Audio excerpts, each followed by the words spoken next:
நம்மள பல பேரு சில இடங்கள்ல, சில நேரங்கள்ல வந்து காசோ, பணமோ, பொருளோ, எதுவா இருந்தாலுமே ஏதோ ஒரு இடத்துல தொலைச்சுட்டு ரொம்ப நாளா தேடிக்கிட்டு இருப்போம். தேடிக்கிட்டு இருக்கும்போது கிடைக்கவே கிடைக்காது. சரி ஓகே தொலைஞ்சிருச்சு தான் போல இருக்கு அப்படின்னு நம்மள நாமளே அக்செப்ட் பண்ணிக்கிட்டு வாழும்போது, கொஞ்ச நாள் கடந்து ஒரு இடத்துல அது இருக்கிற மாதிரி நமக்கே ஃபீல் ஆகும். இருக்குதா இருக்கும் அப்படிங்கிற மாதிரி இருக்கும். ஒருவேளை அது ஒரு முக்கியமான பொருளா இருக்கலாம். அப்படி இல்லைன்னா அது ஒரு முக்கியம் இல்லாத பொருளா கூட இருக்கலாம்.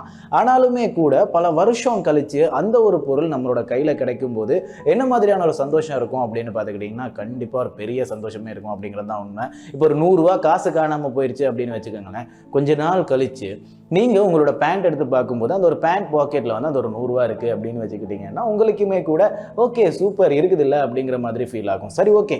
இது எல்லாமே காசோ, பணமோ, பொருளோ தான். அதனால தான் சிரிச்சுக்கிட்டே சொல்லிட்டேன். இதுவே ஒரு நபரா இருந்தா உங்களோட குடும்பத்திலேயோ அப்படி இல்லைன்னா உங்களுக்கு தெரிஞ்ச ஒரு நபரோட குடும்பத்திலேயோ அப்படி இல்லைன்னா எதிர்த்த வீடு பக்கத்து வீடு யாரா இருந்தாலும் சரி அந்த ஒரு இடத்துல இருக்கிற ஒரு நபர் தொலைஞ்சு போயிட்டாரு அப்படின்னு வச்சுக்கோங்களேன். தொலைஞ்சு போன அந்த ஒரு நபர் காணோம், பல நாட்களா காணோம், தேடிக்கிட்டே இருக்கீங்க ஆனா எங்கேயுமே கிடைக்கல. அப்படி இருக்கும்போது கொஞ்ச நாள் கழிச்சு அவரை பத்தி ஒரு சின்ன தடயம் கிடைக்குது. அந்த ஒரு தடயத்தை நோக்கி நீங்களுமே கூட பல தடயங்களை தேடிக்கிட்டு போறீங்க. பட் அந்த ஒரு தடயத்தை நோக்கி போகும்போது எந்த ஒரு தடயங்களும் கரெக்டான விதத்துல கிடைக்கல அப்படிங்கறதான் உண்மை. சரி ஓகே இவர் தொலைஞ்சிட்டாரு தான் போல இருக்கு அப்படிங்கிற ஒரு மனக்கண்ணோட்டத்தோட நீங்க அப்படியே கிளம்பிடுறீங்க. ஆனா 42 வருஷம் கழிச்சு இந்த ஒரு நபருக்கு என்னாச்சு அப்படிங்கிறது உங்களுக்கு தெரிய வருது. அப்படி தெரிய வரும்போது நீங்க எப்படி ஃபீல் பண்ணுவீங்க அப்படிங்கிறது ஒரு பெரிய கேள்விக்குறியா இருக்குல்ல. சரி ஓகே ப்ரோ, இது எல்லாத்துக்கும் என்ன சம்பந்தம் அப்படின்னு தானே கேட்குறீங்க. இருக்கு. ஒரு நபர் காணாம போய் 42 வருஷம் கழிச்சு அவரோட ஒரு தடயம் கிடைச்சிருக்கு. அதெல்லாத்தையும் விட இன்னொரு முக்கியமான விஷயம் என்ன அப்படின்னு பார்த்துக்கிட்டிங்கன்னா, இவர் சாதாரண ஒரு நபரே கிடையாது. இவர் காணாம போனதுக்கு அப்புறமா அமெரிக்கன் கவர்மெண்ட்ல இருந்து நேவி ஃபோர்ஸா இருக்கலாம், ஆர்மி ஃபோர்ஸா இருக்கலாம், எல்லாருமே அந்த ஒரு இடத்துக்கு வந்து தேடிக்கிட்டே இருக்காங்க. எதனால அப்படிங்கிறது உங்களுக்குமே கூட ஒரு பெரிய கேள்வியா இருக்குல்ல. இந்த ஒரு கதையோட பேரே ராக்ஃபெல்லர் மிஸ்டரி அப்படின்னு தான் வச்சிருந்தாங்க. நான் இந்த ஒரு கதையை ரீட் பண்ணும்போது பல இடங்கள்ல ட்விஸ்ட் அண்ட் டர்ன்ஸ் தான் இருந்துச்சு. நம்ம இந்த கதைக்குள்ள அப்படியே சரி ஓகே மேலோட்டமா ஒன் லைனரா போகாம இன்னைக்கு இந்த ஒரு கதையை ட்விஸ்ட் அண்ட் டர்ன்ஸோட தான் கொண்டு போக போறோம். ஒரு நான் லீனியர் ஸ்டோரியா தான் கொண்டு போக போறோம். அதனால இங்க அங்க இங்கன்னு கதை பிரிஞ்சு கிடைக்கும்.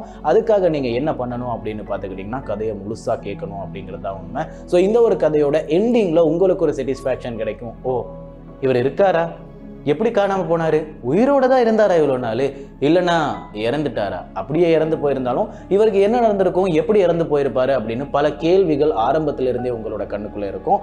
அந்த ஒரு கேள்விகளுக்கான பதில் கடைசியா கிடைக்கும். அதுக்கெல்லாம் முன்னாடி கூர்ந்து கவனிங்க.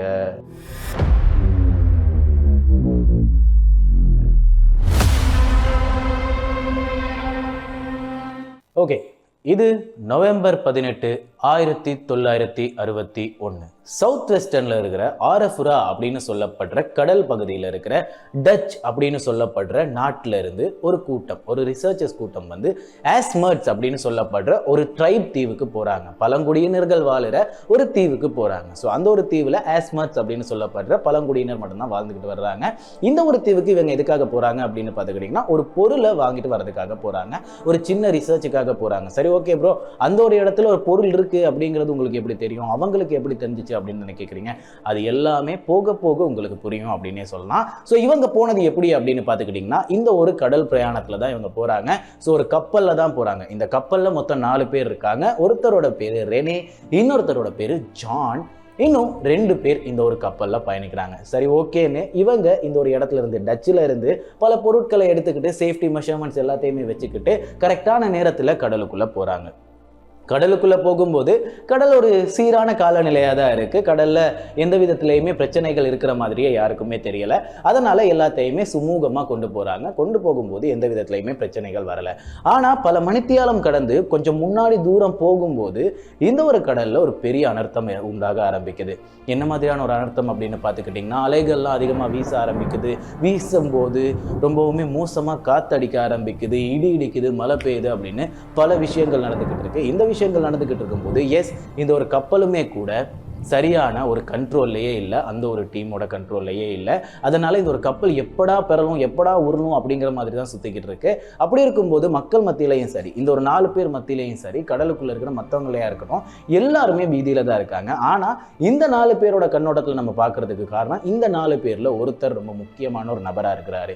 அந்த ஒரு காரணத்தினால தான் நாங்க இந்த கப்பலுக்குள்ள வர்றோம். ஸோ இந்த ஒரு கப்பல் ஆஸ்மட் அப்படின்னு சொல்லப்பட்ட தீவுக்கு போய்கிட்டு இருக்கும்போது இந்த மாதிரி ஒரு விபத்து ஏற்படுது. ஸோ அந்த ஒரு அனர்த்தத்தில் இருக்கும்போது 2 பேர் முடிவு பண்ணுறாங்க, நாங்கள் கொஞ்சம் தூரம் தான் கடந்து வந்திருக்கிறோம், அதனால் பயப்பட வேணாம், நாங்கள் நீந்தி போய் டச்சுக்கு சேர்ந்து அதுக்கப்புறமா அந்த ஒரு இடத்துல இருந்து செக்யூர் பண்ணுறதுக்காக ஒரு டீமை கூப்பிட்டு வரோம், ஒரு ரெஸ்கியூ டீமை நாங்கள் கூப்பிட்டு வரோம், அதுக்கப்புறமா இந்த பிரச்சனைலாம் ஓகே ஆயிரும் அப்படிங்கிற மாதிரி ஃபீல் பண்ணுறாங்க. ஆனால் இந்த ஒரு போட்டோட கேப்டனாக இருக்கிறது ரெனே அப்படின்னு சொல்லப்படுற அந்த ஒரு நபர் தான். அவரை சொல்கிறாரு, இல்லை வேணாம், அது ரொம்ப ஆபத்தான ஒரு விஷயம் அப்படின்னு இந்த ஒரு நபர் இந்த ஒரு விஷயத்தை தட்டி கழிக்கிறாரு. ஆனால் அந்த 2 பேர் சொன்னது என்ன அப்படின்னு பார்த்துக்கிட்டிங்கன்னா, இல்லை நாங்கள் ட்ரை பண்ணுறோம் அப்படிங்கிற மாதிரி குதிச்சிடுறாங்கன்னா கடலில் குதிச்சதுக்கு அப்புறமா அந்த ஒரு கடல்ல இருந்து ஸ்விம் பண்ணி போக ஆரம்பிக்கிறாங்க. பல மணித்தியாலங்கள் கடந்து இவங்க ஸ்விம் பண்ணி டச்சை போய் சேர்றாங்க. அங்கே போயிட்டு அங்கே இருக்கிற ரெஸ்கியூ டீமுக்கு இன்ஃபார்ம் பண்ணதுக்கு அப்புறமா அவங்களுமே கூட பல மணித்தியாலங்கள் கடந்து எப்படியோ இந்த ஒரு கப்பலை தேடுறதுக்கான பணிகளில் ஈடுபடுறாங்க. சரியா, பணிகளில் ஈடுபட்டதுக்கு அப்புறமா பல மணித்தியாலங்களா இவங்களுமே கூட இந்த ஒரு கப்பலை தேடுறாங்க. ஆனால் இந்த ஒரு கப்பலுக்கான தடயமே இல்லை, ஏன்னா கப்பல் கம்ப்ளீட்டாக இடிஞ்சு போச்சு அப்படின்னு சொல்லப்படுது. ஸோ அதுக்கப்புறமா பல மணித்தியாலங்கள் தேடி எப்படியோ ஒருத்தரை கண்டுபிடிக்கிறாங்க. யார் அப்படின்னு பார்த்துக்கிட்டிங்கன்னா ரெனே அப்படின்னு சொல்லப்படுற நபரை கண்டுபிடிக்கிறாங்க. அதுக்கப்புறமா ரெனேயை கண்டுபிடிச்சி ரெஸ்கியூ பண்ணி அதுக்கு ஃபர்ஸ்ட் எய்ட்லாம் கொடுத்ததுக்கு அப்புறமா கொஞ்சம் நேரம் கழித்து அவர் எந்திரிச்சு அவர் பதட்டத்தோட அவரோட உயிர் பயத்தில் இருக்கும்போது அந்த ஒரு பதட்டத்திலையும் கேட்ட ஒரு விஷயம் தான், ஜான் தானே உங்களெல்லாம் கூப்பிட்டு வந்தான் அப்படிங்கிற மாதிரி கேட்குறாரு. அதுக்கப்புறமா ரெஸ்கியூ டீம் சொன்ன ஒரு விஷயம் தான், ஜானா அப்படி யாரும் வரவே இல்லையே, உங்களோட மற்ற 2 பேர் தான் எங்களை இன்ஃபார்ம் பண்ணாங்க, வர கொஞ்சம் லேட் ஆயிடுச்சு அப்படிங்கிற மாதிரி சொல்லியிருந்தாங்க. ஆனால் ஜான் என்ன ஆனாரு அப்படிங்கிற மாதிரி ரெனே திரும்ப கேள்வி கேட்க ஆரம்பிக்கிறாரு. ஆக்சுவலாக ஜான் அப்படின்னு சொல்லப்படுற நபர் எங்களை தேடி வரவே இல்லை அப்படிங்கிறத ரெஸ்கியூ டீம் சொல்கிறாங்க. அப்போது நம்மளோட ரெனே பதறாரு. ஏன்னா ஜானுக்கு என்ன நடந்துச்சு அப்படின்னு பார்த்துக்கிட்டிங்கன்னா, இந்த ஒரு கப்பல்ல இருந்து அந்த 2 பேர் குதிச்சு போனாங்க இல்லையா, குதிச்சு போனதுக்கு அப்புறமா கொஞ்ச நேரத்துல ஒரு பெரிய அலை இந்த ஒரு கப்பலை தரமட்டமாக இடிச்சு போட்டிருக்கு. அதுக்கப்புறமா ரெனேயும் சரி ஜானும் சரி அந்த ஒரு கப்பலில் இருக்கிற பேரல்ஸ் கேனு எல்லாத்தையும் பிடிச்சிக்கிட்டு எப்படியோ கடலில் ஓரளவுக்கு மேலே தான் இருந்துக்கிட்டு. அதுக்கப்புறமா ரொம்ப நேரமாக ரெஸ்கியூ டீம் வரும்னு எதிர்பார்த்துக்கிட்டு இருந்தவங்க ஒரு கட்டத்துக்கு மேலே ஜான் சொல்கிறாரு, இந்த ஒரு இடத்துல இருந்து ஒரு 7-8 கிலோமீட்டர் தான் ஊர் தூரமாக இருக்கும், நான் ஸ்விம் பண்ணி போகிறேன் அப்படின்னு அவர் ஸ்விம் பண்ணி போகலான்னு ட்ரை பண்ணுறாரு. பட் ரெனே ஏன் ஸ்விம் பண்ணலை அப்படின்னு பார்த்துக்கிட்டிங்கன்னா, அவருக்கு நீந்துறதுக்கான திறமை ரொம்பவுமே கம்மியாக இருந்திருக்கு. அப்படி இல்லைனா 2 பேருமே ஸ்விம் பண்ணி போயே தப்பிச்சு இருந்திருக்கலாமே, எதுக்கு ரெஸ்கியூ டீமை கூட்டுலாம் வருவானே அப்படின்னு தானே யோசிக்கிறீங்க. ரெனேக்கு பெருசாக ஸ்விம் பண்ண தெரியாது, அதனால ஜான் போகிறாரு. ஆனால் இந்த ஒரு இடத்துல தான் ஒரு சின்ன திருப்பம், ஜான் டச்சுக்கு போய் சேரவே இல்லை. அதனால் இப்போது ஜானை தேட ஆரம்பிக்கிறாங்க. ஜானை தேடுறது யார் அப்படின்னு பார்த்துக்கிட்டிங்கன்னா, அவர் ஒரு அமெரிக்கன். அதனால் அமெரிக்கா கவர்மெண்ட்லேருந்து நேவி ஃபோர்ஸ், ஆர்மி ஃபோர்ஸ், கடற்கரையை சேர்ந்த எல்லாருமே தேட ஆரம்பிக்கிறாங்க. எதனால் தேட ஆரம்பிக்கிறாங்க அப்படிங்கிறது ஒரு பெரிய கேள்வியாக இருக்குல்ல. சாதாரண ஒரு நபர் கடலில் எல்லாரு கூடயுமே ஒரு ரிசர்ச்சுக்காக போயிருக்காரு. ரெனேக்கு ஒரு பிரச்சனைனா யாரும் வரலை, இந்த 2 பேருக்கு எதுவும் பிரச்சனைனா யாருமே அப்படி வரலை, ஜஸ்ட் ஒரு ரெஸ்கியூ டீம் தான் வந்துச்சு. ஜானுக்கு பிரச்சனைனதும் நேவி, ஆர்மி எல்லாருமே ஹெலிகாப்டர்ஸ்லாம் போட்டுக்கிட்டு சப்மெரின்ஸ்லாம் போட்டுக்கிட்டு எதுக்காக வந்தாங்க அப்படின்னு தான் நீங்கள் கேட்குறீங்க. 1961 ஜான் டி ராக்ஃபெல்லர் அப்படின்னு சொல்லப்படுற உலகத்திலேயே ரொம்பவுமே பிரபலமான பணக்காரனோட பேரன் தான் மைக்கேல் ஜான் டி ராக்ஃபெல்லர் அப்படின்னு சொல்லப்படுற இந்த ஒரு நபர். அது மட்டும் கிடையாது, இந்த ஒரு மைக்கேல் ராக்ஃபெல்லர் அப்படின்னு சொல்லப்படுற நபரோட அப்பா யார் அப்படின்னு பார்த்துக்கிட்டிங்கன்னா நெல்சன் ராக்ஃபெல்லர் அப்படின்னு சொல்லியிருக்காங்க. இவர் யார் அப்படின்னு பார்த்துக்கிட்டிங்கன்னா, அப்போ இருந்த ஃபார்மர் கவர்னர், அதாவது அமெரிக்காவோட ஃபார்மர் கவர்னராக இருந்திருக்காரு. இப்படி ஒரு நபர் காணாமல் போனால் கப்பல், ஹெலிகாப்டர், சப்மெரின்னு தேடாமையாக இருப்பாங்க, எல்லாருமே தேடுறாங்க. இப்போ இந்த ஒரு இடத்துல ஒரு கேம்பே அமைச்சு எல்லாரும் தேட ஆரம்பிக்கிறாங்க. இந்த ஒரு நபர் எங்கே போனார், இவருக்கு என்ன ஆச்சு அப்படிங்கிறத பல பேர் பல இடத்துல தேடுறாங்க. ரெனே கிட்டையும் சரி மற்ற 2 பேர்கிட்டையும் சரி இந்த ஒரு ட்ரிப் எப்படி ஸ்டார்ட் ஆனிச்சு, எதுக்காக நீங்கள் இங்கே வந்தீங்க, இப்போ அவர் எங்கே அப்படிங்கிற மாதிரி பல விசாரணைகள் நடக்க ஆரம்பிக்குது. அப்படி இருக்கும்போது அந்த ஒரு இடத்த மையமாக வச்சுக்கிட்டு கிட்டத்தட்ட சுற்று வட்டாரத்தில் 20 கிலோமீட்டர்ஸுக்கு அங்கிட்டு வரைக்குமே இந்த ஒரு நபரை தேட ஆரம்பிச்சிருக்காங்க. சுற்றி இருக்கிற கடல் பகுதியாக இருக்கலாம், தீவுகளாக இருக்கலாம், நாடுகளாக இருக்கலாம், எல்லா இடத்துலையுமே தேட ஆரம்பிக்கிறாங்க. பட் இந்த ஒரு நபர் பற்றி எந்த ஒரு தகவலுமே கிடைக்கல. கிட்டத்தட்ட 3 மாதங்கள் தேட ஆரம்பிக்கிறாங்க. ஆனால் இதுக்கெல்லாம் முன்னாடி இவங்க போனது எதுக்கு? இந்த ஒரு ஆஸ்மெட் அப்படின்னு சொல்லப்படுற பழங்குடியினர் வாரில் அந்த ஒரு தீவுக்கு தான் போயிருந்தாங்க இல்லையா? ஸோ அந்த ஒரு ஆஸ்மெட்டுக்கு தான் போயிருந்தாங்க அப்படின்னா இவங்க போயிட்டு அந்த ஒரு ஆஸ்மெட் பகுதியையுமே ரிசர்ச் பண்ண ஆரம்பிக்கிறாங்க.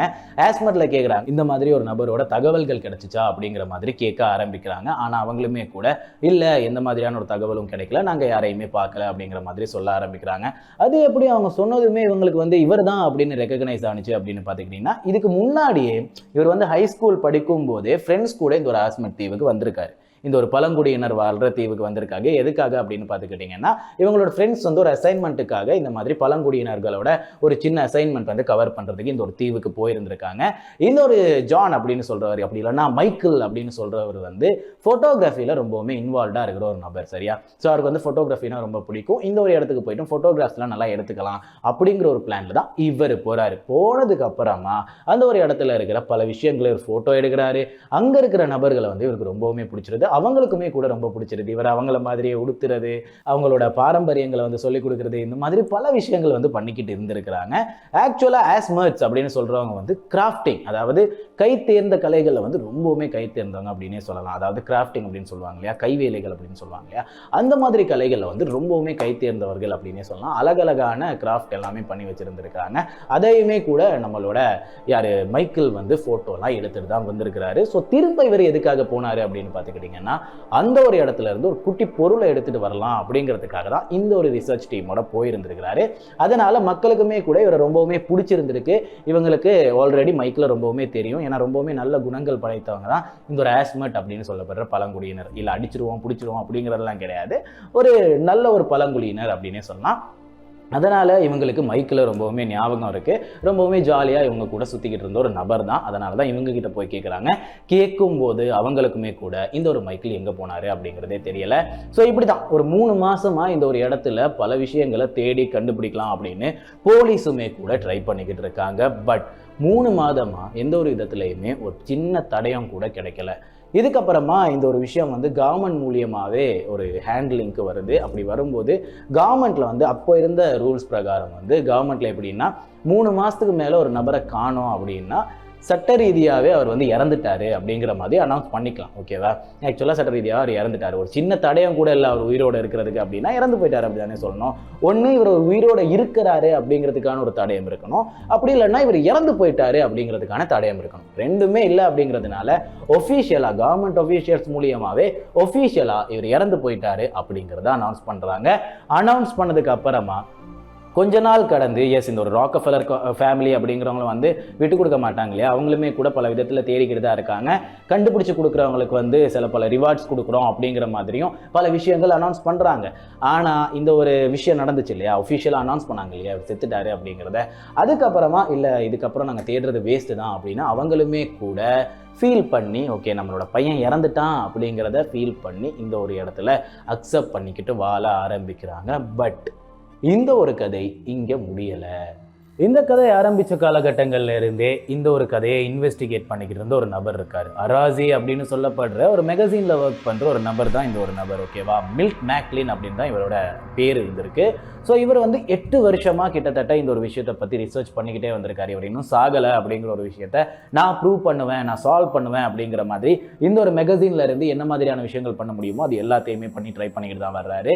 பட் இவருக்கு 8 வருஷமாகவுமே எந்த ஒரு க்ளூவுமே கிடைக்கல. ஆனால் அந்த ஒரு நாள் 8 வருஷங்களுக்கு அப்புறமா நியூயார்க்ல ரொம்பவுமே பிஸியாக இருக்கிற அந்த ஒரு சிட்டியில் இந்த ஒரு மெகசீனில் இவர் உட்காந்துக்கிட்டு இருக்கிற அந்த ஒரு சீட்டுக்கு முன்னாடி ஒரு நபர் வந்து உட்கார்றாரு. அந்த ஒரு நபர் சொல்கிற விஷயம் என்ன அப்படின்னு பார்த்துக்கிட்டிங்கன்னா, நான் ரீசெண்டாக ஆஸ்மெட் வில்லேஜுக்கு போயிருந்தேன். அந்த ஒரு வில்லேஜில் வெள்ளையாக உயரமாக தாடிகள் வச்சுக்கிட்டு ஒரு நபரை பார்த்தேன்.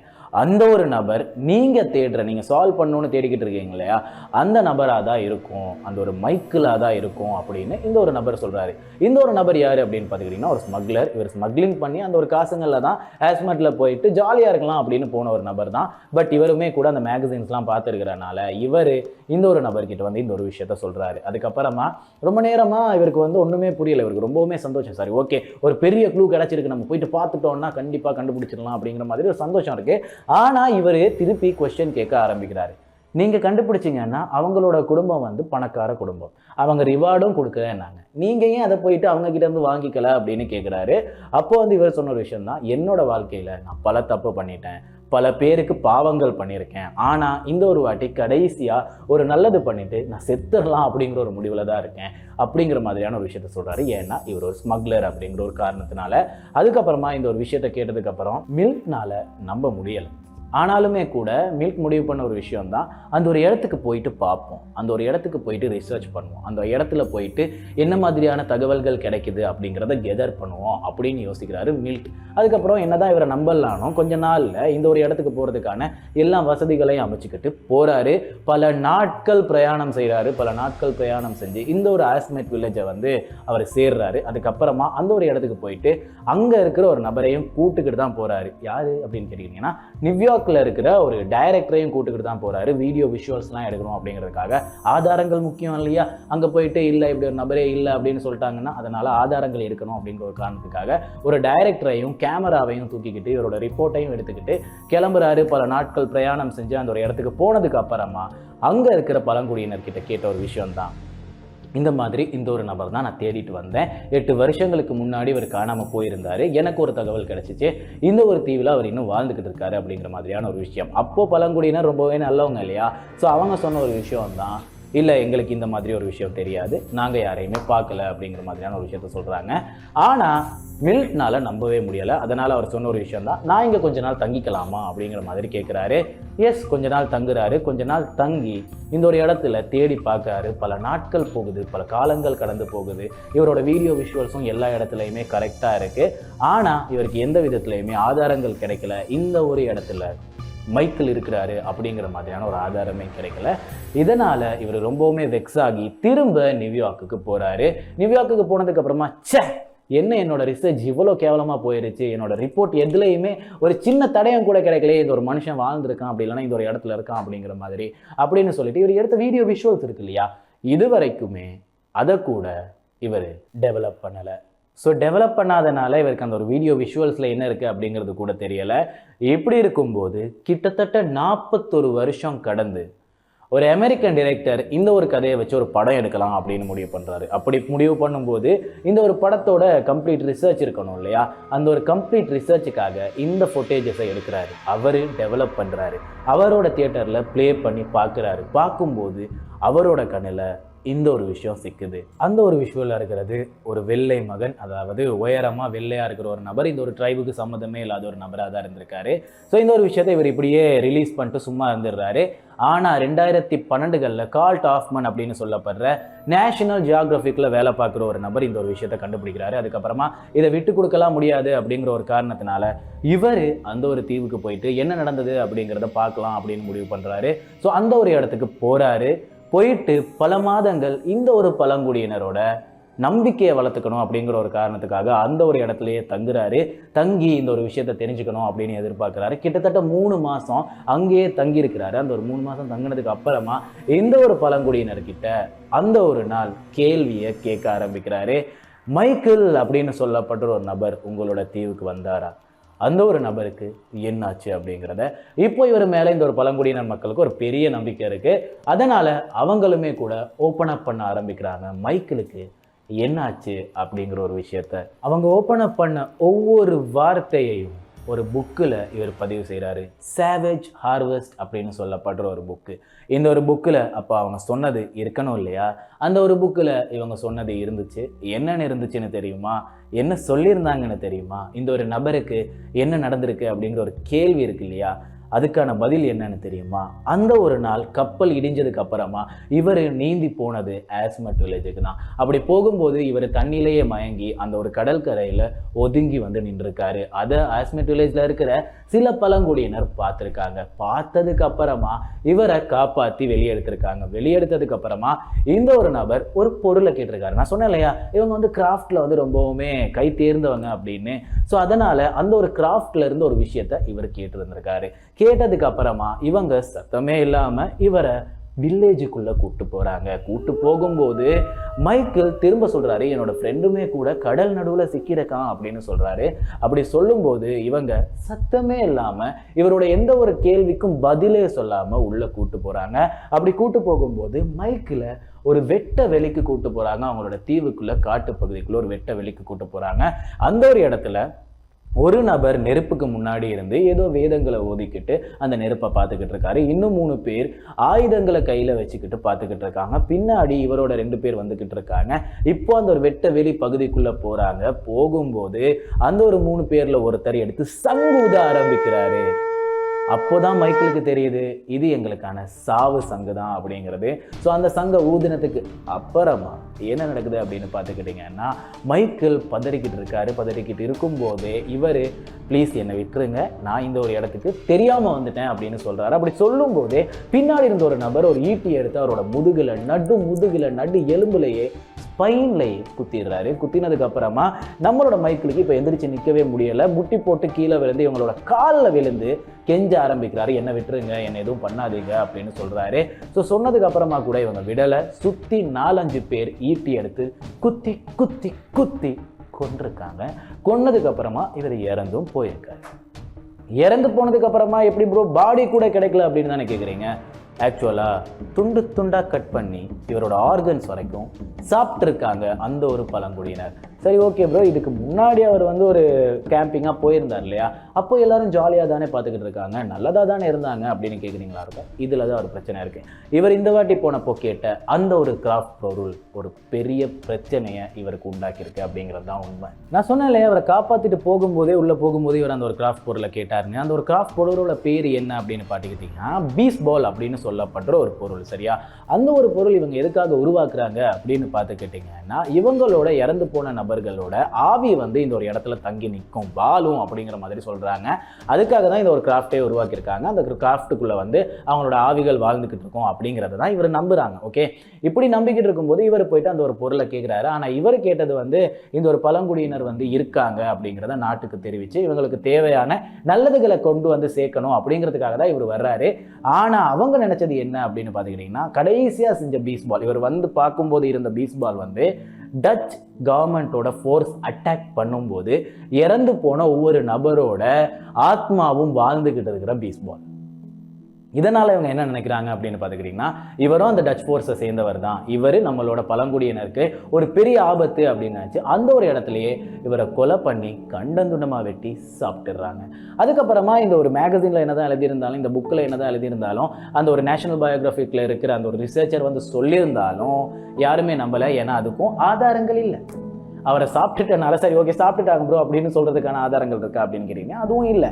கிட்டத்தட்ட 42 வருஷம் கழிச்சு 2012 கண்டுபிடிக்கப்பட்ட இந்த ஒரு கேஸில் எந்தவித ஆதாரங்களும் இல்லாதனால கொலை செஞ்ச அந்த ஒரு பழங்குடியினரும் தப்பிச்சிட்டாங்க, கொலை செய்யப்பட்ட அந்த ஒரு நபரும் இறந்தே போயிட்டாரு அப்படிங்கிறது தான் உண்மை. ஸோ அந்த ஒரு ஃபோட்டோவில் இருந்த அந்த ஒரு வெள்ளை நபர் யார் அப்படின்னு கேட்டுக்கிட்டிங்கன்னா, ஒரு நோயினால் பாதிக்கப்பட்ட அதே பழங்குடியினரோட ஒரு நபர் தான் அப்படின்னு சொல்லப்படுது. ஸோ இந்த மாதிரி பல ட்விஸ்ட் அண்ட் டர்ன்ஸோட கடந்து வந்த ஒரு கதை தான் இந்த ஒரு ராக்கஃபெல்லர் மிஸ்ட்ரி கேஸ். நம்ம வாழ்க்கையில் சில பொருள்களை சில இடத்துல தொலைச்சிருப்போம். ஆனால் பல வருஷங்கள் கடந்து அந்த ஒரு பொருள், இப்போ உதாரணத்துக்கு ஒரு 100 ரூபா காசு தொலைச்சிட்டோன்னு வச்சுக்கோங்களேன், பல நாட்கள் கலந்து உங்களோட பேண்ட்லேயே அந்த ஒரு 100 ரூபா கிடைக்குது. அது ஒரு பெரிய ஆச்சரியத்தை உண்டாக்கும். ஆனால் அது ஒரு பொருளாக இருந்தால் ஆச்சரியம், ஆனால் அது ஒரு மனுஷனாக இருந்தால், அது உங்களோட குடும்பத்தோட நபராக இருந்தால், பக்கத்து வீட்டில் இருக்கிற ஒரு குடும்பத்தோட நபராக இருந்தால், அவர் காணாமல் போயிட்டு 42 வருஷம் கழிச்சு அவர் எதனால் காணாமல் போனார், அவருக்கு என்ன ஆச்சு அப்படிங்கிற மாதிரி தகவல்கள் கிடைச்சா எப்படி இருக்கும். அப்படி 42 வருஷங்கள் கழித்து கண்டுபிடிக்கப்பட்ட ஒரு மிஸ்ட்ரி கேஸை பற்றி தான் நம்ம பேச போகிறோம். இதில் இன்னொரு முக்கியமான விஷயம், இவர் மோஸ்ட் ரிச்சஸ்ட் ஃபேமிலியிலேருந்து காணாமல் போன ஒரு நபர். அதனால் அமெரிக்கன் கவர்மெண்ட்டே இவரை தேடிக்கிட்டு இருக்கு. தொடர்ந்து பேசலாம்.